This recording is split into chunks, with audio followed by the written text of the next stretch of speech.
Tracking, alerting, protecting. This is WKYT News. And welcome back to WKYT. New details have emerged about the shooting death of a Kentucky State Police trooper. Police say Joseph Johnson Shanks shot and killed Trooper Joseph Ponder after a traffic stop on I-24 in Lyon County yesterday. Troopers later shot and killed Johnson Shanks. Today, a video has surfaced with a message from Johnson Shanks. WKYT's Miranda Combs is at the live desk with our top story now at 12:30. Miranda. Barb, we are learning that Ponder pulled over Johnson Shanks for going 103 miles per hour on Interstate 24 in Lyon County late Sunday night. We are also finding out more about the suspect. What we believe to be his Facebook page shows him involved in protests in Ferguson last year, but other photos show him posing and smiling with police during the time of the protests. He's from Missouri, and police there say they've had dealings with him, but all very minor. Now, a Snapchat video is also circulating online that appears to be Johnson Shanks' last message. In fact, a TV station in Nashville says state police have confirmed the video is Johnson Shanks. He basically says in the message if he doesn't see anyone anymore, he did something he didn't mean to do, and he regrets it. Here's that video. Don't see anybody though. I love all y'all, man. I did something I ain't mean to. I'm regret it. Johnson Shanks' niece was also in the car. She was arrested for hindering prosecution, and the two children, ages 2 and 5, were taken into custody of state police. At the live desk, Miranda Combs, WKYT. Now, Ponder's funeral will be 11 o'clock Friday morning at the Severns Valley Baptist Church in Elizabethtown. A social media mistake apparently helped police identify a burglar. The owners of Workout Anytime on Maple Leaf Drive say Russell Sipe broke into their office back in March after another member let him in the gym. We're told that Sipe spent about 2 hours there, where he logged into his Facebook page and left it open when he finally took off. Police arrested him last night near Liberty Road and charged him with burglary. He'll be arraigned this afternoon. Investigators say there were no smoke detectors in a northern Kentucky home where 2 young sisters were killed in a fire. The 2 little girls, 2-year-old Abby and 4-year-old Cece, died Saturday in Owenton. Sam Yeager, who was Abby's father and Cece's stepfather, escaped the fire.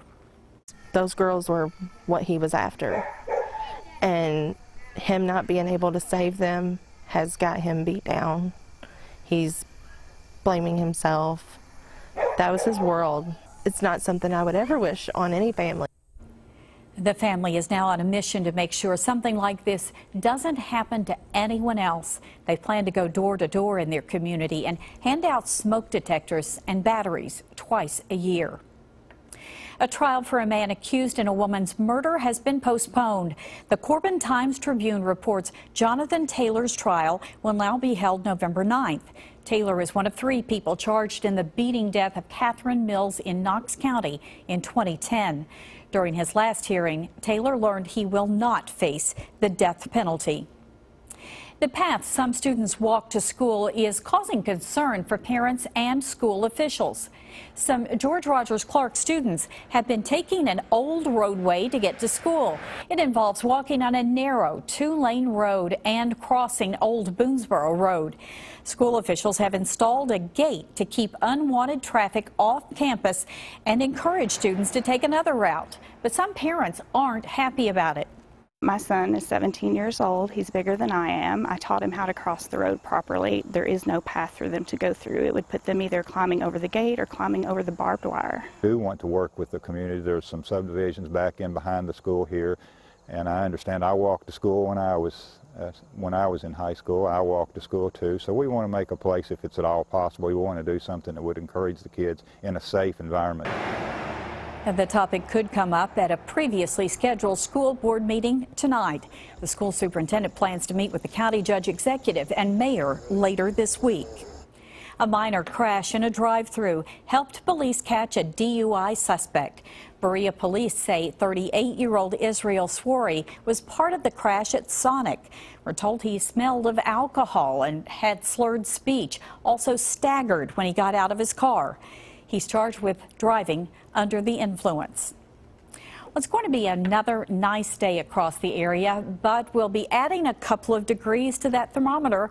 WKYT meteorologist Micah Harris is here with a check of the forecast. Micah? Yeah, you know, it's a good-looking day in store. It's beautiful outside. It feels great, too. So it's just one of those days. Both of them go together just perfectly outside. 74 degrees, plenty of sunshine. No rain in the forecast today. You're going in through the rest of the afternoon, off into the evening, and you have nothing to worry about, weather-wise, that is. So kids coming home from the bus stop, they'll be just fine. Heading off to the evening, going out to eat, you're looking good. Let's say by 8 p.m., a pleasant evening, you're sitting out on the patio. Then we head toward tomorrow. Look at 1 p.m. today at 75. Tomorrow it's 78, so it is getting warmer each and every single day. I'll show you how warm we get, and also another blasting cold front coming on in. That's just in about 5 to 10 minutes. All right, Micah, thank you. A school bus crash killed 2 students this morning. The bus rolled off a freeway overpass in Houston, Texas. One of the students died at the scene. The other died at the hospital. The bus driver and 2 other students went to the hospital with serious injuries. Wildfires have forced thousands of people in California to leave their homes. Evacuees have been pouring into shelters set up across California. David Beckno is at a shelter where more than 1,000 people stayed last night. None of us have anything anymore. None of us. The Valley Fire took everything from Jill Vieira and her family. She says this is what's left of their home, engulfed in flames Saturday evening. I never imagined for the flames to be that big by my home. Everything was just burning. Now at least I know to expect the worst. Vieira is one of nearly 1,000 evacuees who have taken shelter in tents and even cars at the Napa County Fairgrounds. The Valley Fire has destroyed nearly 600 homes in this region. Like a matchbook, it just boom. Everything's gone. It's completely gone, just a pile of ashes. The American Red Cross has been inundated with donations to help survivors. Meals, clothing, and medication. Volunteers are offering whatever they can. They mobilize really quick is what I've noticed, and I just want to be a part of it too. There are the pet supplies for the dozens of dogs and cats, even horses and cows that were brought to safety. Jill Vieira fears 3 of her dogs died in the fire. Her horse is still missing. I'm just missing my animals the most. I'm sorry. In terms of supplies, the Red Cross says it has more than it needs. What the organization is asking for now is money. David Begno, CBS News, Calistoga, California. It's a horrible situation. The Valley Fire is still threatening thousands of homes in the area. Organizers here are anticipating the arrival of more evacuees later today. Of course, that is in California. The University of Kentucky is showing off what its new student center will look like. UK released this video of the plans today. The student center will include a cinema, fitness complex, and dining space. Planning and construction began last year. The student center is expected to be open by January of 2018.